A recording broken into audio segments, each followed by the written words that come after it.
안녕하십니까? 한방에 이해되는 컴퓨터의 작동 원리에 대해서 설명해 드릴 강사 이윤입니다. 자, 앞에 보이시는 그림이 있으실 거예요. 어떤 그림일까요? 네, 이 그림은요, 프로메테우스라는 인물에 대한 이야기를 묘사한 그림입니다. 그리스 로마 신화에서 프로메테우스는 흙을 빚어서 사람을 만든 인류의 기원격에 해당하는 그런 인물이고요. 제우스가 인간에 대해서, 인류에 대해서 노하는 상황이 올 때마다 중간에서 중재자 역할을 하고 인류의 편을 들고 또 어떨 때는 불을 훔쳐다 줌으로써 인간의 문명과 기술의 발전을 가져온 그런 인물로 상징적인 의미를 갖고 있어요. 그래서 이 그림은요, 항상 이제 인류의 편만 드니까 제우스의 눈밖에 나게 된 거죠. 그래서 여기 지금 누워있는 장소가 카우카소스라는 산인데요. 이 산의 바위에 쇠사슬로 묶여 있으면서 영원의 시간 동안 독수리에게 간을 조이는 이런 무서운 형벌을 받고 있는 그런 이야기에 대해 묘사된 그림입니다. 근데 제가 프로메테우스의 이런 그림을 왜 선생님들께 보여드렸을까요? 이거 제가 하나 더 보여드릴 것이 있어서 그래요. 영화인데요. 네, 제가 프로메테우스라는 신화에 대한 이야기를 해드렸는데요. 바로 영화에 대한 소개를 같이 할게요. 이 프로메테우스라는 영화도요, 인류의 기원을 찾기 위해서 외계 행성을 향해서 떠나고 모험하는 그런 이야기에 대한 영화인데요. 에일리언 시리즈의 프리퀄입니다. 핵심 줄거리는요, 인류가 우리의 기원을 찾기 위해서 외계 행성으로 되게 고생도 많이 하면서 이제 찾아가게 되는데, 인류의 기원에 해당하는 그 외계인을 찾기는 하는데요, 우리를 만든 이유가 그렇게 아름답고 숭고하고 거창한 어떤 의미를 갖고 있는 것은 아니었고, 단지 이들이 유흥거리로 어떤 생명체를 죽이는 그런 게임의 하나의 놀잇감에 불과했다는 그런 결말이거든요, 이 영화는. 그래서 여러 가지 상황으로 볼 수는 있지만, 그렇다면 우리가 인류의 기원에 관한 거 두 가지 경우를 봤어요. 프로메테우스라는 하나의 이름을 가지고. 그렇다면 컴퓨터의 기원은 어떨까요? 컴퓨터는 어떻게 만들어졌을까요? 지금부터 이 질문에 해당하는 답을 찾기 위해서 이 과정에 들어가게 될 텐데요. 하나씩 선생님께 이제 목차부터 설명을 드리도록 하겠습니다. 자, 기원부터 시작을 할 테지만 전체적으로 제가 보여드릴 내용은 이런 거예요. 처음에는 컴퓨터는 어떻게 만들어졌을까? 라는 궁금증에서 출발을 해요. 그래서 컴퓨터의 기원에 해당하는 기술에 대한 것을 알려드릴 거고요.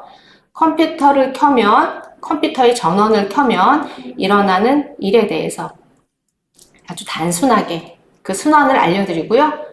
그 다음에는 조금 더 상세 설명으로 들어가서 컴퓨터의 작동 원리에 대해서 알아볼 거예요. 지금은 한 번에 이렇게 훑어드리는 시간이라 그냥 중간에 끊는 것 없이 쭉 설명을 할 테지만, 이제 선생님들이 수업을 들으시게 되면 첫 번째는 부팅에서부터 CPU까지의 작업, 두 번째는 기억장치, 주기억장치도 있겠고 보조기억장치도 있겠죠. 기억장치에 대한 이제 모든 것을 다룰 거고요. 그 다음 네 번째 시간에는요, 이제 나중에 출력의 형태, 우리가 출력을 할 때 필요한 것이겠죠. 그래픽카드의 부분, 그래픽카드는 왜 필요한지, 이때 변환되는 아날로그 데이터와 디지털 데이터는 어떤 차이가 있는지, 그리고 다섯 번째 시간에는 내 컴퓨터, 드디어 이제 우리가 컴퓨터 주요 부품에 대해서 알아보고 작동 원리에 대해서 알게 되었다면 가장 궁금한 것은 내가 갖고 있는 내 컴퓨터의 사양이 어떤지 보고 어느 정도의 성능이겠구나 하고 우리가 이해를 할 수가 있어야 되잖아요. 그래서 다섯 번째 시간에는 내 컴퓨터에 대한 사양을 좀 알아볼 거고요. 마지막 시간에는요, 윈도우 10과 윈도우 11을 비교할 겁니다. 우리가 여태까지 사용했던 건 윈도우 10이잖아요. 근데 10월 초에 윈도우 11이 새로 출시가 되었습니다. 그래서 수업 시간에는 10의 특징, 윈도우 11의 특징, 그리고 이걸 운영상에 어떻게 활용하시면 좋을지에 대한 소개도 들어가겠지만, 오늘 소개해 드릴 때는 윈도우 11의 특징적인 것들에 대해서 설명하고 넘어가도록 하겠습니다. 제 소개를 드릴게요. 저는 디지털 강사 이윤희라고 하고요. 스마트 교육원 소속의 강사입니다. 그리고 올해 부천시의 스마트시티 챌린지 사업부에서 시민 역량 강화 교육 강사로 활동했었습니다. 그리고 도심권 50플러스 센터의 열린학교에서 강사로 활동했고요. 현재 KT IT 서포터즈로도 활동하고 있습니다. 선생님들이 이 수업을 이제 듣게 되시면은요. 자, 먼저 컴퓨터의 기원이 어떤지 알게 되시고, 기원을 알게 되면 우리가 컴퓨터의 발전 방향도 한번 생각해 보실 수 있을 거예요. 그리고 컴퓨터의 기본 동작, 작동 원리를 아시게 됩니다. 그런 다음에는요, 내 컴퓨터의 사양을 설명하실 수 있는 그런 경지까지 오르시게 될 거고요. 맨 마지막으로 운영체제는 뭔지, 어떤 분들은 윈도우랑 운영체제랑 별개의 단어인 줄로 알고 계시는 분들도 많으시더라고요. 그래서 맨 마지막으로는 윈도우 운영체제 11을 중심으로 알아보시는 시간을 갖도록 하겠습니다.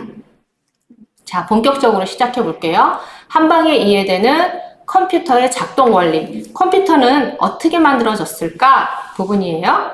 자, 제가 좀 이렇게 슬라이드를 보여드렸는데 1번이 인간의 욕망의 결과다라고 되어 있어요.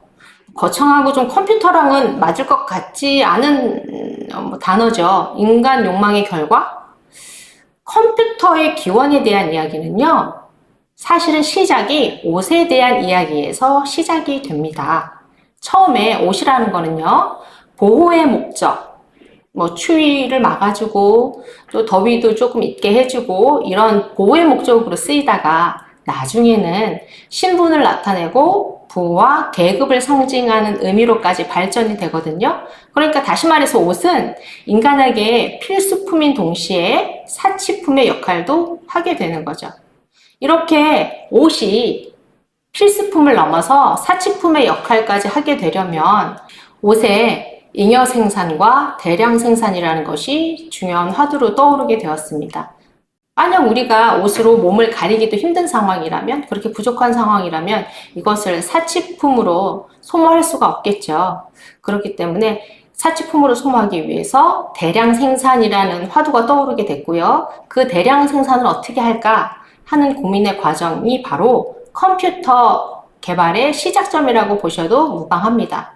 그리고요, 이렇게 대량 생산이라는 부분을 고민하는 과정은요, 옷이 자본주의 상품의 표본이 되는 시점이기도 해요. 그래서 제가 좀 거창하게 말씀드렸는데, 이런 옷이 만들어지는 과정의 제일 1단계, 처음에 휘트니 조면기라는 것이 1794년에 이제 발명되게 되었어요. 다들 아시겠지만, 목화는 미국 남부에서 많이 재배가 됐었어요. 그 품종은 주로 해도면이었는데요. 해도면은 신대륙에서 잘 자라는 품종입니다. 하지만 목화씨가 끈적끈적해서 목화씨 부분이랑 손 부분을 떼어내기가 무척 힘들었어요. 그래서 이집트 면화에 비해서 이 생산량이 200분의 1에 불과했다고 합니다. 하지만 휘튼이라는 사람이 발명한 이 조면기로 인해서 미국은 세계에서 가장 저렴한 목화를 생산하는 산지로 급부상하게 됩니다. 그래서 그 효율은 어느 정도였을까요?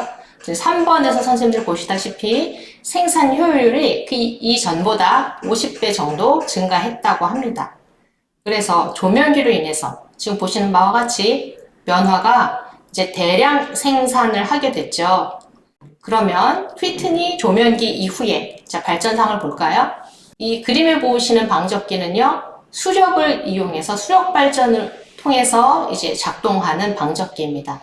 방적기가 필요했고요. 방적기에는 또 짝꿍이 필요하죠. 방직기, 천을 짜는 기계, 방직기가 필요합니다. 그래서 방적기와 방직기가 이제 같이 만나서 작업을 하면서 드디어 대량 생산, 잉여 생산을 하게 됐죠. 그러면 옷이 이전보다는 흔해졌겠죠.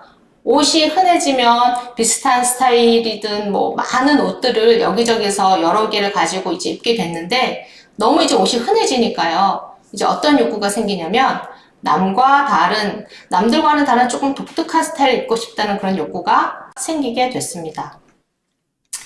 그러면 내가 남들과 좀 다른 스타일을 입고 싶어 하는 그런 마음과 동시에 지금 보면은 우리가 연예인들 보듯이 전지현 스타일, 공효진 스타일 옛날에 많이 따라 했었잖아요. 그렇게 선망하는 누군가가 입는 독특한 스타일을 똑같이 따라 입고 싶어 하는 그런 마음도 생겨나게 됐어요. 좀 다른 스타일도 원하지만 선망하는 누군가와도 같은 스타일로 입고 싶어.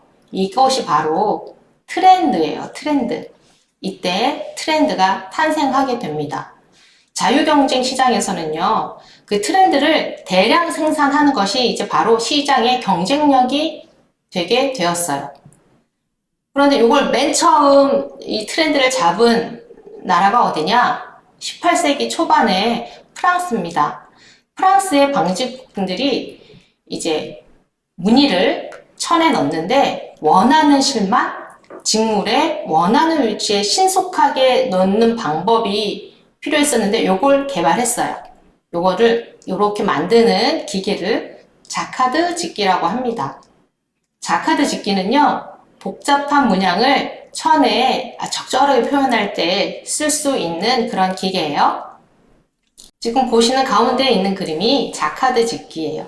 자카드 직기를 우리가 개발해서 씀으로 인해서 트렌드, 나만의 스타일과 트렌드, 이 트렌드를 대량 생산할 수 있게 되었죠. 그런데 여기서 중요하게 보셔야 될 포인트가 있어요. 우리가 이런 내가 원하는 곳에만 무늬를 넣는 이런 직물을 그냥 생산하는 게 아니고 대량 생산해야 되잖아요. 그러려면 여기에 들어가는 무늬의 패턴에서 규칙성을 찾아야 되고요. 그것을 천을 한 개만 짜는 게 아니라 여러 개를 대량으로 짜야 되기 때문에 그 패턴의 규칙성을 찾아내서 그것을 부호화하는 것. 이것이 바로 코딩의 기초가 되는 개념이라고 보시면 됩니다. 패턴을 부호화하는데 쓰이는 게 코딩인데 코딩은 어디에 쓰였을까요? 여러분들 들어본 분들 계실 거예요. 우리가 80년대까지도 썼던 건데요. 천공 카드 기억들 나시죠? 이 패턴을 부호화하는 데 쓰였던 것이 바로 천공 카드입니다. 천공 카드는요, 나중에 OMR 카드로 발전이 돼요.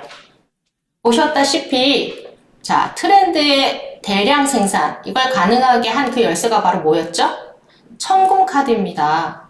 천공 카드가 등장함으로 인해서 이제 다양한 패턴을 직물에 바로 적용할 수가 있게 되었어요.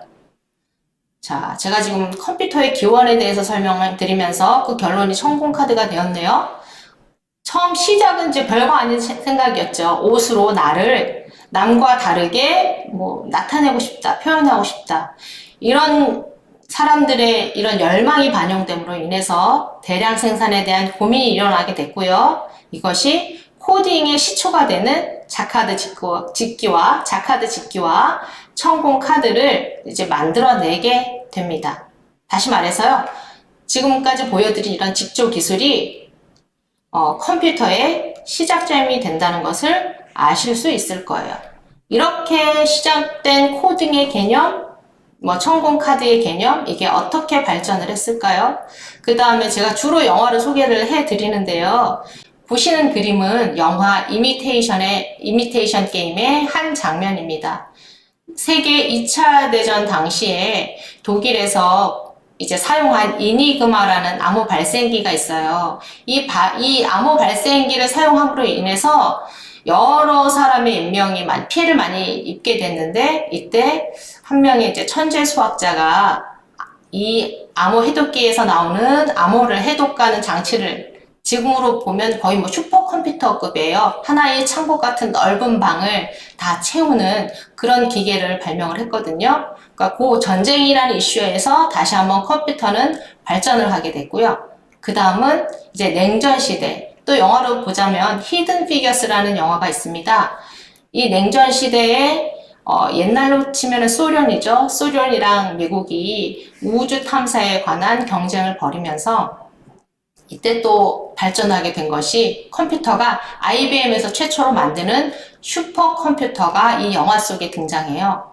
이렇게 시간이 흐르면서 어떨 때는 뭐 인간의 욕망에 의해서, 또 어떨 때는 전쟁이라는 위급한 상황 속에서, 또 어떨 때는 냉전 시대라는 그 시대적인 특성에 의해서 점점점 컴퓨터는 발전하게 되었습니다. 그렇다면 선생님들, 우리의 삶과 그 다음에 우리가 겪는 여러 가지 역사와 컴퓨터의 발전이 무관하지 않다는 것을 이제는 아시게 되셨을 거예요. 그렇다면 지금 우리가 팬데믹 상황에 있고 또 앞으로 우리 인간의 삶이 어떻게 변화할지 모르겠지만 분명히 컴퓨터는 그런 인간의 변화되는 삶과 함께 많이 발전하고 변화될 것이라는 것을 우리는 이제 알 수 있을 것 같아요. 자, 여기까지 컴퓨터의 기원과 그 발전 상황, 영화를 통해서 재밌게 풀어보는 내용을 보셨고요. 이제는 정말 컴퓨터를 켜면 일어나는 일, 어떤 일이 일어날지 작동 순서를 하나하나 보시도록 하겠습니다. 자, 컴퓨터 전원을 켜면 일어나는 일, 컴퓨터의 작동 순서에 대해서요. 빠르게 한번 설명해 드릴게요. 먼저 우리가 컴퓨터에 전원 버튼을 넣죠. 그러면 부팅을 시작하는 거예요. 자, 부팅이라는 말이 있고요. 부츠를 신고 작업하러 출발한다라고 제가 써놨네요. 부팅, 부츠 무슨 연관성이 있을까요? 조금 이따가 상세하게 알려드릴게요. 자, 부팅을 하면요. 파워 서플라이에 전원이 들어오게 됩니다. 파워 서플라이는요. 사람으로 치면 심장에 해당해요. 자, 심장에 전원을 공급하고요. 그럼 그 다음에 메인보드에 전류가 흐르게 되는데요. 메인보드는 사람의 몸통에 해당합니다. 사람의 몸통에 해당하는 메인보드에 전류를 공급하면 메인보드 위에 있는 가장 중요한 부품이라고 할 수 있죠. CPU가 이제 작동을 하는데요. 사람으로 치면요. 이제 자고 일어나서 뇌가 깨어나서 어떤 활동을, 연산 처리를, 그리고 계산을 시작하는 그런 것을 의미해요. 자, 그 다음엔요. 사람이 일어나서 이제 머리를 굴려서 어떤 작업을 하는데, 예를 들면 공부를 하는데, 공부할 책상이 필요하겠죠? 메모리가 바로 그 역할입니다. 사람이 앉아서 공부하게 될 책상 역할을 하고요. 여기는 좀 간단하게 표현하느라고 제가 이 순서상에 넣지는 않았지만 책상과 짝꿍이 있어야 돼요. 책상과 함께 필요한 것이 책장인데 우리가 공부할 책을 넣어놓는 것, 참고서와 책이 있어야 하는 곳이 필요하겠죠. 그것은 보조 기억 장치에 해당하는 우리 주변의 사물로 보자면 책장에 해당합니다. 책장이 얘와 함께 갈 거고요. 이렇게 해서 우리가 공부를 끝내고 어떤 작업을 다 끝내고 난 이후에는 이것을 사람들이 볼 수 있는 형태로 화면에 보여줘야 되잖아요. 그때 필수적으로 필요한 것이 그래픽카드예요. 그래픽카드는 디지털의 데이터를 아날로그의 데이터로 변환해 주는 역할을 합니다. 디지털의 데이터는 말하자면 기계가 사용하는 기계어에 해당해요. 기계들이 볼 수 있는 형태의 데이터를 기계랑 사람은 다르니까 사람이 볼 수 있는 형태로 변환을 해줘야겠죠? 그 작업에 필요한 것이 그래픽카드입니다. 이렇게 변환을 하고요. 그 다음에 이제 변환이 완료가 되었으면 사람이 볼 수 있는 형태로 이미지라든지 자료라든지 그래프 같은 것이 모니터상에 뿌려지게 되겠죠? 그런데 출력이 한 형태로 모니터에 보여지는 역할, 이런 부분도 있겠지만 또 하나, 프린터로 출력되는 것도 있어요. 자, 출력의 또 다른 형태로 프린터가 있다. 또 뭐가 있을까요? 출력의 형태. 모니터로 뿌려지는 거, 프린터로 아예 프린팅 되어서 나오는 것, 또 하나 들자면 사운드가 있겠죠? 소리가 출력돼서 우리가 어떤 노래를 듣고 싶을 때 컴퓨터에서 이런 기기에서 우리가 출력을 누르면 소리 형태로 나오는 것. 이런 출력의 형태도 있습니다. 자, 이제 아까 말씀드린 것처럼 하나씩 여기에 해당하는 동작들을 세세하게 볼게요. 처음에 우리가 전원 버튼을 누르면 부팅이 된다고 말씀드렸어요. 그리고 가운데 보시면 아시겠지만 제가 부츠 그림을 배경으로 넣어놨네요.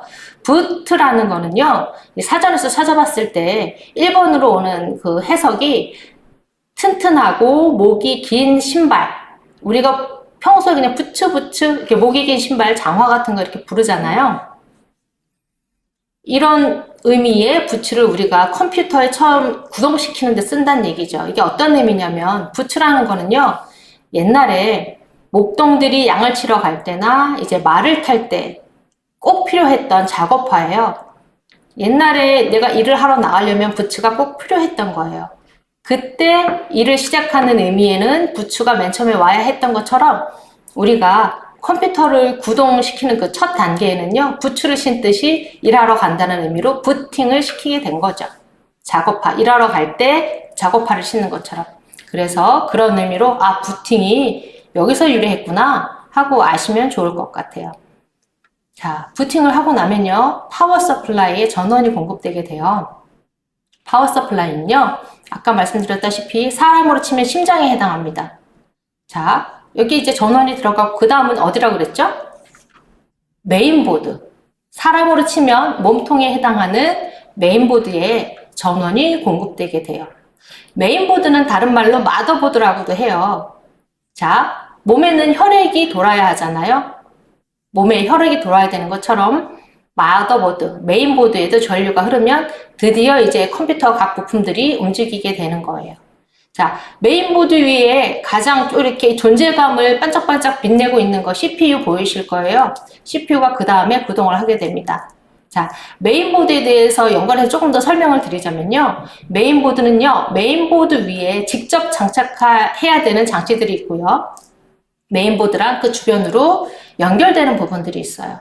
메인보드에 직접 장착하는 애들은 메모리, 그리고 조금 전에 말씀드린 CPU, 그리고 칩셋 등이 있고요. 메인보드를 통해서 연결되는 애들은요, 하드디스크나 SSD, 옛날에 뭐 많이 쓰셨을 거 CD롬 같은 거, 그 다음에 외부로 연결되는 외부 장치들, 키보드, 마우스, 프린터, 이런 것들은 연결돼서 사용하는 것들입니다.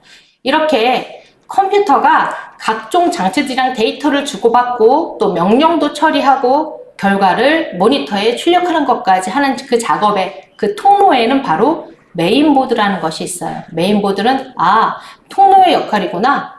이렇게 보시면 될 것 같습니다. 자, 제일 먼저 메인보드의 몸통에 전류가 흐르면 그 다음에 맨 처음에 뭐가 작동을 한다고 했죠?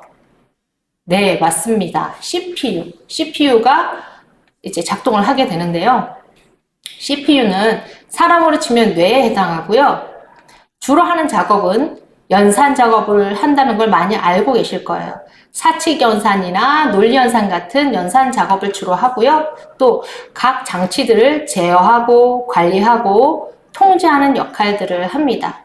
선생님들이 저와 같이 이제 이 수업을 듣게 되시면 이제 CPU는 이런 것이다 라고 이제 소개만 해드리는 것이 아니라 CPU가 실제로 뭐길래 컴퓨터에 어떤 명령을 내리고 우리 컴퓨터를 쓰는 이유는 컴퓨터가 알아들을 수 있는 말로 어떤 일을 시키고 어떤 명령어를 써서 일을 시키고 그것을 컴퓨터가 해내는 과정을 우리가 보기 위해서 컴퓨터를 쓰는 거잖아요. 그런 게 프로그래밍 언어를 써서 이런 명령을 내릴 수가 있구나. 그러면 컴퓨터가 실제로 이런 작업을 하는구나 하는 예시까지 아마 보여드리게 될 겁니다.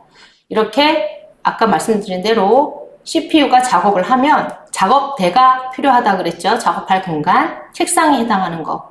그게 뭘까요? 네, 그건 바로 메모리입니다. 메모리는 사람이 작업할 작업대 혹은 책상에 해당하고요. 다른 말로는 램 혹은 주기억 장치라고 부릅니다. 우리가 기왕이면 공부하려면 책상이 좁은 것보다는 넓은 게 사용하기도 편하고 좋잖아요. 마찬가지로 메모리도 가능하면 메모리도 클수록 좋다는 점 알아두시면 좋을 것 같습니다. 그리고 메모리는요, CPU가 직접 메모리에 접근을 해서 이게 어떤 일이나 이런 것을 작업들을 처리를 하고요. 그러면 메모리에서 작업한 것들은 나중에 보조기억 장치로 넘어가서 저장이 되게 됩니다. 그렇기 때문에 메모리라는 것은 그냥 작업대에 불과해요. 책상에 불과하기 때문에 전원이 꺼지게 되면 여기서 작업하던 내용이 기억되는 게 아니라 휘발성 메모리라고 하는 게 지금 그런 말씀이에요. 작업이 끝나고 나면, 그리고 전원이 꺼지고 나면 여기에 있는 메모리에 있는 자료들은 사라지게 됩니다. 왜냐하면 얘는 그냥 작업할 공간이기 때문에 여기에다까지 책을 쌓아놓듯이 메모리 어떤 데이터를 쌓아놓을 필요는 없는 거죠. 왜냐하면 우리가 보조기억 장치에다가 그런 결과물들을 넣을 테니까요.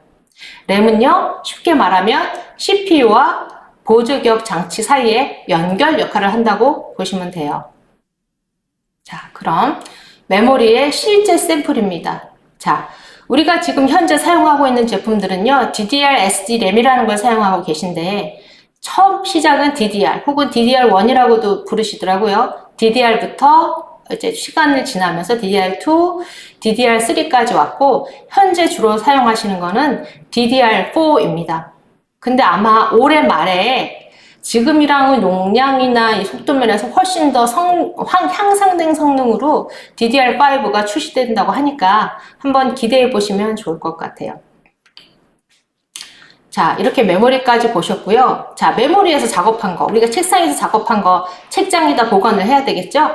책장에 해당하는 보조기억 장치 보실게요. 보조기억 장치는요, 자, 책장에 해당한다고 말씀드렸어요. 다른 말로 창고가 될 수도 있겠죠. 그 종류로는요, HDD, SSD, 가운데 그림에 보시는 거 좀 큰 애가 HDD고요. 작게 네모나게 SATA3 이렇게 써 있는 거 있죠? 얘가 SSD입니다. 그리고 또 다른 형태로는 USB도 있고 DVD도 있고 플로피 디스크도 있어요. 요즘은 많이 사용을 안 하시겠지만요. 그리고 이 안에 뭐가 들어있을까요? 보조기억 장치 안에는요, 운영체제도 들어가 있고요. 우리가 쓰는 각종 프로그램들도 들어가 있고요. 데이터들도 들어가 있습니다. 그리고 얘는 아까 주기억 장치와는 다르게 비휘발성 메모리예요. 왜냐? 우리가 예를 들어서 밤을 새워서 어떤 레포트를 작성하고 우리가 어떤 자료를 만들었어요. 그래서 USB에 담았단 말이에요. 근데 얘가 날아가 버리고 삭제돼 버리면 어떻게 될까요? 걔는 효용 가치가 떨어지게 되는 거죠. 보조기억 장치는 반드시 이제 비휘발성의 특징을 갖고 있어야 되겠습니다. 자, 그러면 보조기억 장치에 해당하는 것 중에서 HDD, 하드디스크 부분 한번 볼게요. 하드디스크는요, 뚜껑을 이렇게 열면 여기 안에 보이는 그림처럼 돼 있어요. 보시면 옛날에 선생님들 많이 쓰시던 레코드판의 구조랑 비슷하다는 걸 아시게 될 거예요. 안에 금속 재질로 된 플래터라는 게 안에 이렇게 돌고요. 저기 보시는 헤더라고 써있는 부분, 헤더라고 써있는 부분 끝에는 바늘이 달려 있습니다. 바늘이 돌아가는 플래터 위에 이렇게 얹어져서 밖에 있는 정보부터 저 안에 있는 정보까지 레코드판처럼 돌아가는 플래터 위를 이렇게 다니면서 정보를 읽기도 하고 쓰기도 하는 거예요. 하드디스크는요, 물리적인 저장 장치입니다. 물리적인 저장 장치이기 때문에 장점으로 치자면 이 다음에 보실 SSD보다 용량당 단가는 저렴한 편이에요. 그리고 자기 디스크의 원리를 이제 사용하기 때문에 기록을, 데이터를 장기 보존하는데도 또 유리하고요.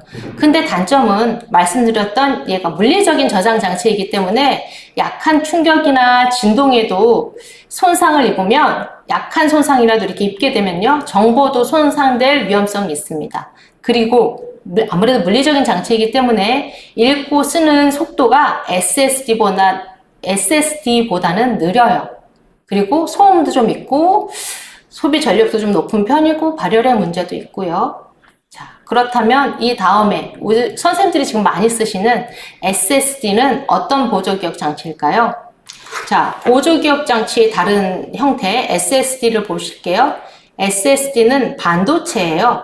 전자적으로 정보를 저장하는 반도체 기계입니다. 그래서 장점으로 치자면요, 가장 큰 장점이 하드디스크에 비해서 연속적으로 데이터를 읽고 쓰는 속도가 매우 빠릅니다. 왜냐하면 여기서부터 저 안쪽에 있는 데이터까지 이렇게 반으로 읽고 들어갈 필요가 없으니까요. 소음도 적고 소비 전력도 적고요.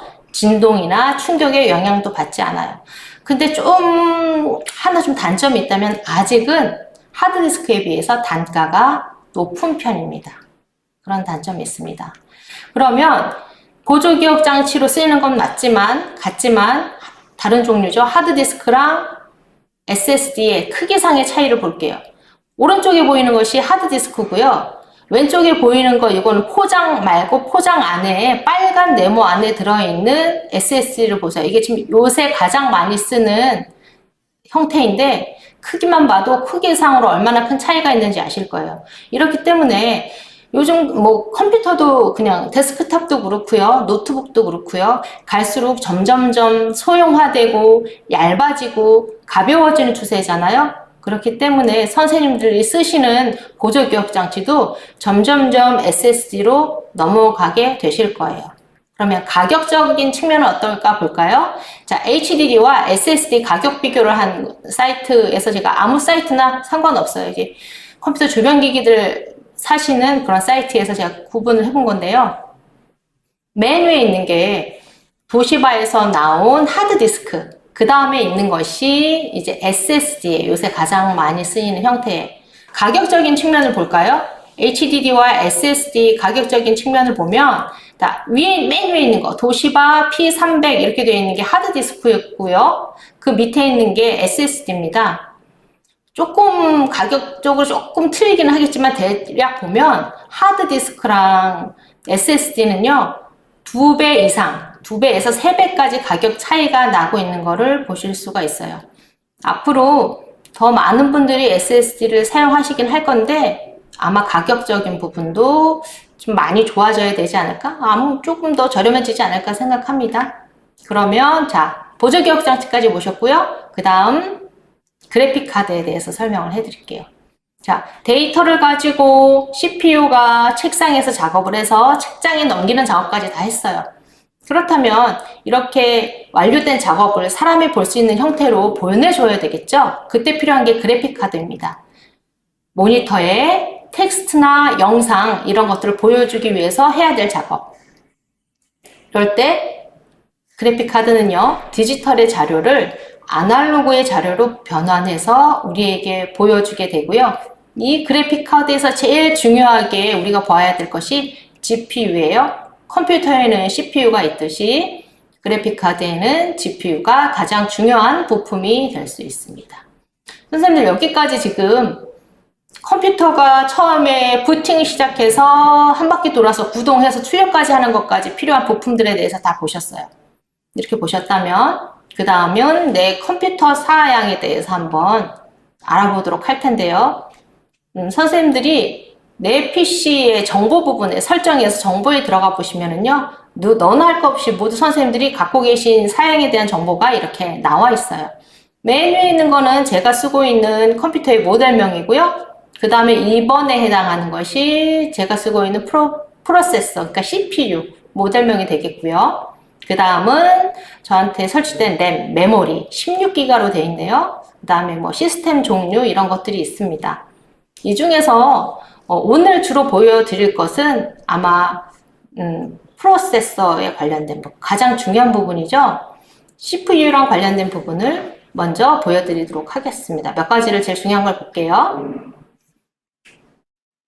네, CPU에서 제일 중요하게 보셔야 될 것이 코어스입니다. 코어스가 왜 중요할까요? 제가 지금 쓰고 있는 노트북은요, 코어가 6개가 달려 있어요. 자, 코어가 왜 중요한지 보실게요. 자, 보세요. 이게 어떤 그림일까요? 마트 그림이에요, 마트. 이쪽이 13번이니까 저 안쪽에 1번이 있겠죠? 이렇게 규모가 있는 큰 마트네요. 그럼 계산대도 아주 많을 거예요. 그쵸? 자, 이걸 왜 보여드렸느냐? CPU가 컴퓨터의 주요한 부품이고 비싸기도 하고 성능 좋은 걸 사야 한다는 거는 선생님들이 기본적으로 다 알고 계세요. 근데 우리가 CPU만 중요하게 볼 것이 아니라 어쩌면 더 중요하게 따져봐야 할 것이 코어스입니다. CPU랑 같이 오는 CPU 안에 코어스가 왜 중요한가, 어떤 역할을 하는가 알려드릴게요. 우리가 예를 들어서 마트에서 쇼핑을 한다고 보세요. 마트 안에 손님이 100명이에요. 100명일 때 캐셔가 1명인 상황이랑 캐셔가 10명인 상황을 한번 비교해 보세요. 100명을 캐셔 1명이 상대하는 것이 더 계산하는 데 빠를까요? 아니면 10명이 나눠서 한 사람당 10명씩 계산을 도와드리는 것이 더 빠를까요? 자, 답은 나와 있죠. 여기 이 개념에 사용되는 것이 코어수예요. 그래서 같은 작업을 하더라도 코어수가 많은 것이 컴퓨터의 계산 능력을 더 빨리 신속하게 처리할 수 있게 해주는 역할을 하는 겁니다. CPU가 IQ에 해당한다면 코어는 EQ에 해당한다고 보실 수 있어요. 그래서 잊지 마시고 CPU 비싼 거 뭐 이런 거 좋지만 코어수를 꼭 설명해서 확인하고 보시기를 추천해 드려요. 그 다음 또 주의하게 보실 게 프로세서 기본 속도라는 게 어떤 의미인가. 우리가 속도가 빠르면 좋겠지 정도는 알아요. 근데 이게 속도가 빠르다는 게 어떤 개념인지는 잘 모르잖아요. 자, 제 거를 기본으로 설명을 해드릴게요. 제 노트북은요, 기본 속도가 2.6GHz가 나옵니다. 기가헤르츠? 그럼 헤르츠라는 거는 어떤 의미죠? 헤르츠는 1초에 몇 번 깜빡이는가를 나타내는 게 헤르츠예요. 헤르츠는 이 CPU에서는 CPU 클럭과 같은 의미로 그냥 보시면 돼요.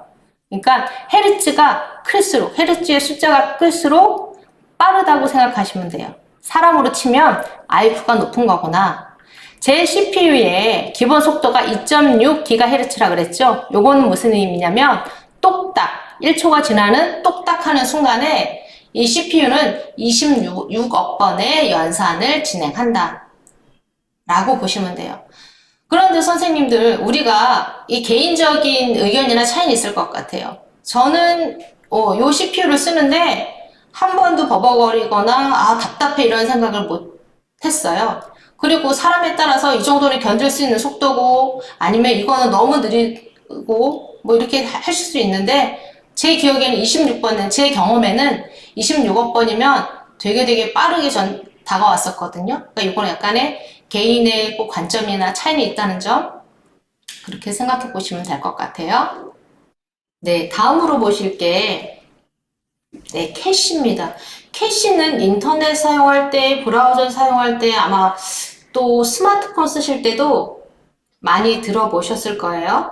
자, 컴퓨터에서의 캐시는 어떤 의미인지 알아볼게요. 캐시 메모리를 한번 그림으로 그려봤어요. 자, 보세요. 서울에는 본사가 있고요. 부산에는 공장이 있습니다. 서울에서 부산 공장까지 가는 길에는요, 중간에 천안이나 대구나 김해에 물류창고가 있다고 생각해 보세요. 그래서 서울에서 부산까지 어떤 서류의 원본을 보낼 때 처음에는 서울에서 어쩔 수 없이 물류창고를 지나서 부산까지 쭉 가야 돼요. 거기까지 전달해야만 서류가 전달되게 돼요. 맨 처음에는요. 그러니까 시간도 좀 많이 걸리겠죠. 하지만 이렇게 한 번의 작업이 이루어지고 난 다음에 두 번째 이후의 작업부터는요. 중간의 저장소에 천안이나 대구나 김해에 이미 맨 처음 데이터가 갈 때, 서류가 갈 때 여기에 사본을 저장을 해 놓은 상태거든요. 그렇기 때문에 중간에는 서울에서 출발할 필요도 없이 중간에 있는 물류창고에서 부산까지 그 서류 원본을, 그 서류의 사본을 보낼 수가 있으니까 작업 시간이 훨씬 단축되게 돼요. 이게 캐시 메모리의 역할입니다. 서울에 있는 본사는요, CPU에 해당하고요. 그 다음에 부산에 작업 처리를 하는 부산에 있는 공장은요, 메모리, 램에 해당합니다. 그러면 CPU에서 램으로 가는 그 중간에 뭐가 있어요? 캐시 메모리에 해당하는 천안, 대구, 김해에 물류창고가 있는 거예요. 요 물류창고의 역할을 해서 중간에 사본을 저장했다가 목적지까지, 부산 공장까지 데이터를 전달하는 역할이 바로 캐시 메모리의 역할이고요. 이 캐시 메모리가 있기 때문에 우리가 데이터도 병목 현상 없이 잘 순환이 되고 속도를 빠르게 유지해서 작업을 처리할 수 있는 겁니다. 자, 여기까지 컴퓨터의 사양을 제가 다 소개를 못 해드렸어요. 중요한 몇 가지만 지금 설명드렸고요. 선생님들도 수업하실 때는 저랑 같이 선생님들 각기 컴퓨터의 정보를 보시고 할 거기 때문에 제 거랑도 비교해 보시고 선생님 것들의 사양도 보시면서 나는 선생님이랑 비교했을 때 요 정도구나. 요건 좀 더 좋아지면 좋겠구나. 아, 이 정도 부품은, 이 사양이면 난 충분해. 하고 조금 이렇게 좀 기준을 삼아서 생각해 보실 수가 있는 거예요. 자, 여기까지 컴퓨터의 사양을 좀 아주 중요한 것만 둘러봤고요.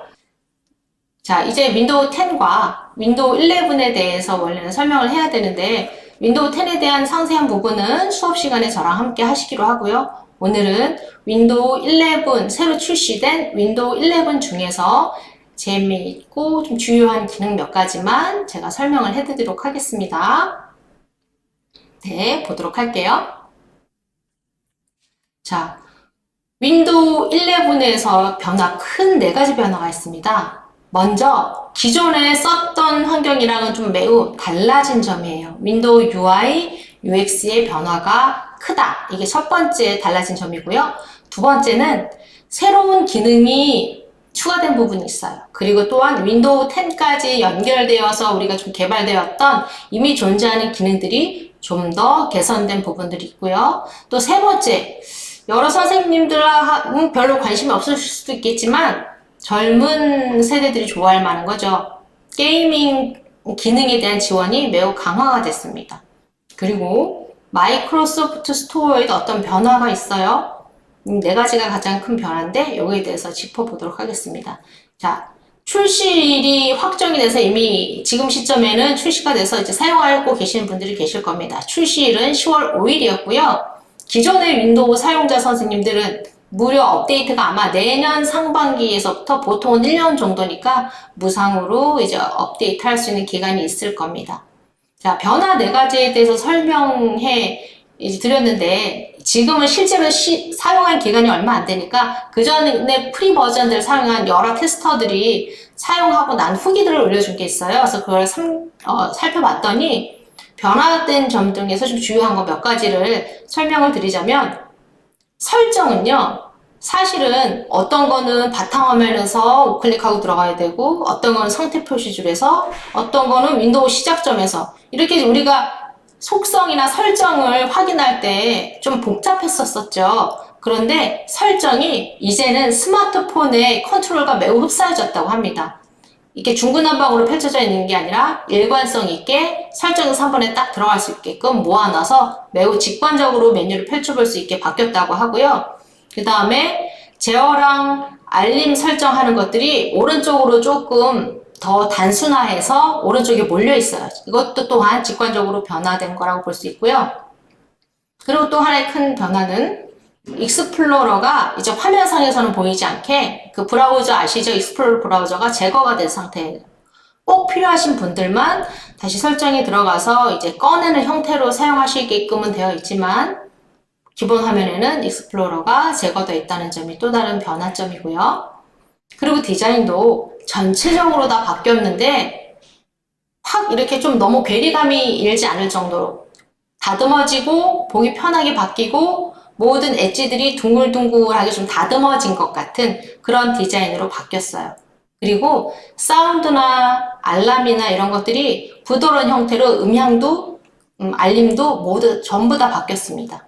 그리고 작업 표시줄이요, 가운데로 중앙 설정으로 바뀌었어요. 물론 개인 설정에 따라서 왼쪽이나 중앙 중에서 선택해서 바꾸실 수 있게끔 바뀌긴 했지만요. 그리고 여태까지 쓰시던 라이브 타일도 삭제가 됐습니다. 자, 모양을 보여드릴게요. 짜잔! 이게 윈도우 11에 처음 시작하면 나오는 화면이에요. 시작 버튼이 가운데로 옮겨졌습니다. 시작 메뉴와 앱 타일도 없어졌고요. 주로 사용하는 앱들의 바로가기 아이콘이요, 작업 표시줄에 중앙에 배치되게 된 것이 큰 변화점이라고 할 수 있습니다. 그리고 보시면 1번과 2번으로 제가 표시를 해놨는데 고정된 프로그램들은 1번에 이렇게 배치가 되고요.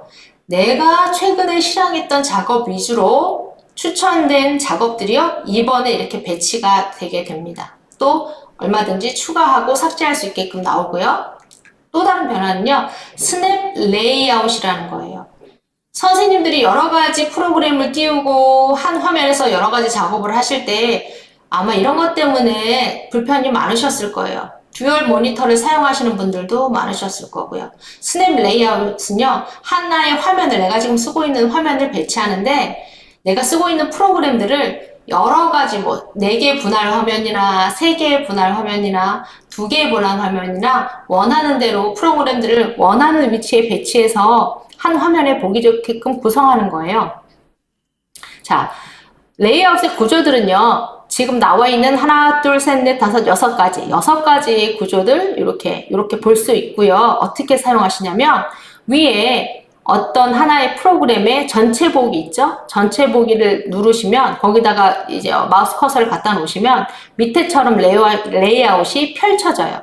그 중에서 나는 지금 파란색으로 반전된 저기에다가 브라우저를 띄워야지 이렇게 갖다 놓으시고, 그 다음에 화상회의 프로그램은 여기다 놔야지, 또 다른 엣지 브라우저는 여기다 넣어야지 하는 식으로 내가 원하는 방식으로 볼 수 있게끔 갖다가 배치하시면 됩니다.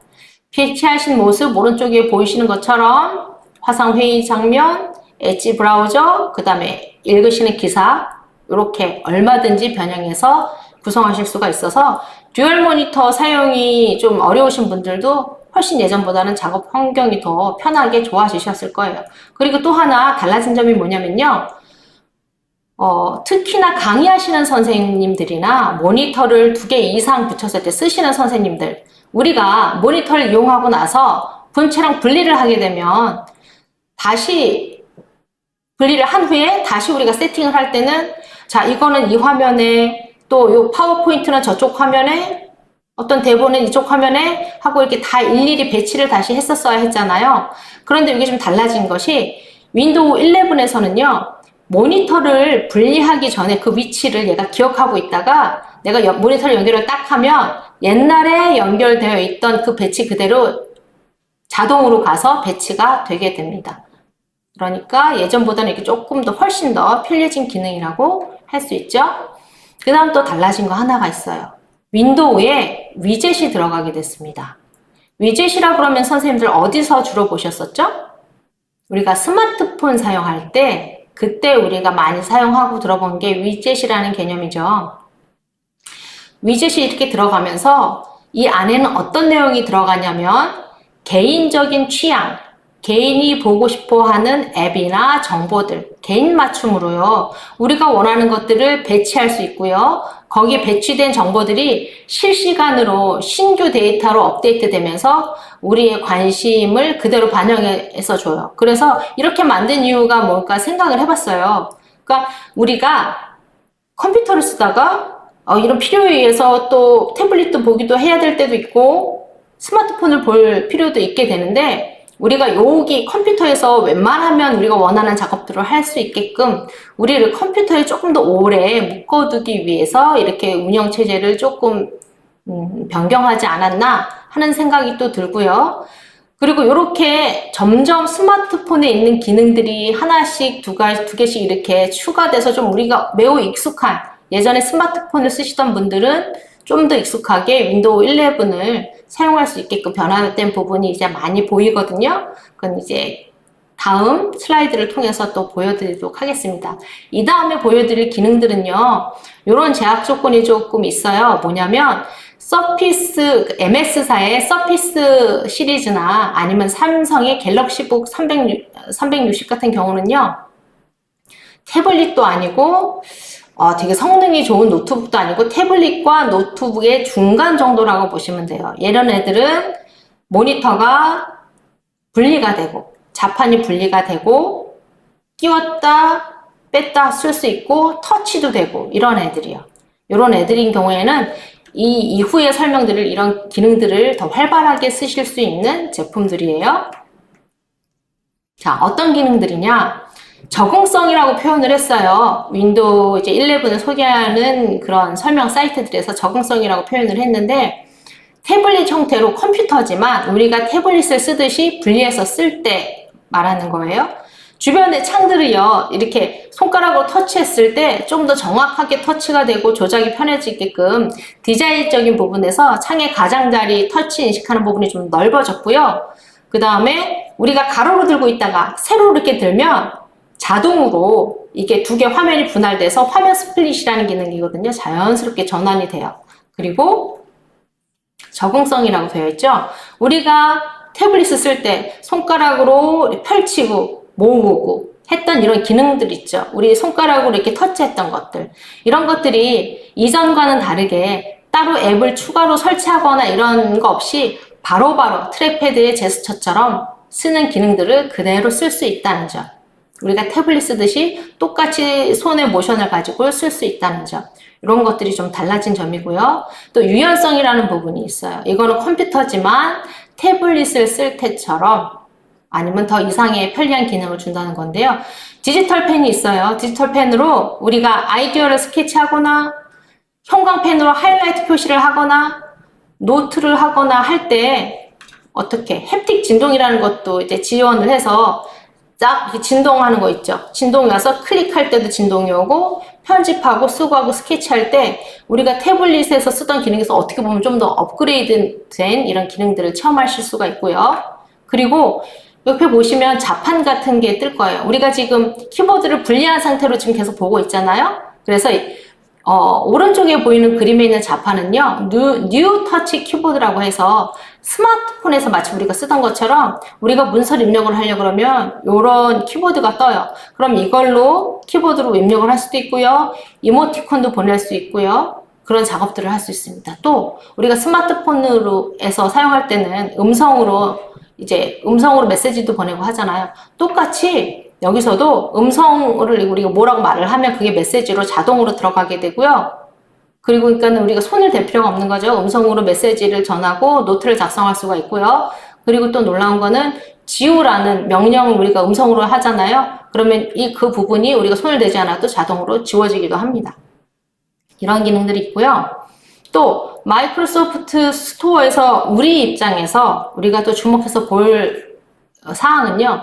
전에는 우리가 PC용 프로그램이 따로 있었고 스마트폰에 까는 앱들이 따로 있었어요. 같은 앱이라 해도 버전이 다른 것처럼 따로따로 용도가 달랐죠. 근데 이제는 윈도우 11에서는 안드로이드 앱에서 쓰던 거, 그러니까 우리가 스마트폰에서 쓰던 앱들을 컴퓨터로 가져와서 쓸 수 있도록 이런 것들을 지원한다고 합니다. 그러면 우리가 매번 같은 건데 이거는 PC가 지원되나 이거는 뭐 스마트폰에만 쓰는 건가 어떤 걸 깔아야지 하는 그 불편함이 없어진다고 보시면 될 것 같아요. 아주 기대되는 부분 중에 하나입니다. 자, 이렇게 제가 윈도우 11에 바뀌는 부분에 대해서 간략하게 설명을 드렸는데요. 자, 이런 것들을 사용하려고 그러면 일단 보셔야 될 것이 지금 내가 가지고 있는 컴퓨터가 내 노트북이 얘네들을 깔 정도의 사양이 되느냐? 이게 가장 중요하실 거예요. 그런데 여기서 가장 중요하게 보셔야 될 두 가지 판단하셔야 될 중요한 두 가지 기준이 뭐냐면 하나는 내 시스템이 TMP 2.0을 지원하느냐 안 하느냐 하는 점이에요. 그거는 수업 시간에 좀 더 자세히 알려드리겠지만 장치 관리자로 들어가셔서 보시면 그림과 같이 보안장치란에 신뢰할 수 있는 플랫폼 모듈 2.0을 이제 지원하고 있는 걸로 보이죠. 요게 있으신지 아닌지 요거를 맨 처음에 확인하셔야 되고요. 그 다음은 가장 반발이 많은 부분이기도 해요. 인텔 프로세서 8세대 이상을 지원하는 CPU여야만 지금 윈도우 11을 깔 수 있다고 합니다. 이게 지금 문제가 되는 것이 여기 보시면 제가 8세대 인텔 프로세서하고 위스키레이크, 그 다음에 카비레이크 R 이렇게 맨 아래에 있는 게 카비레이크 R이네요. 카비레이크 R 같은 경우는요 8세대 인텔 프로세서이긴 한데 보세요.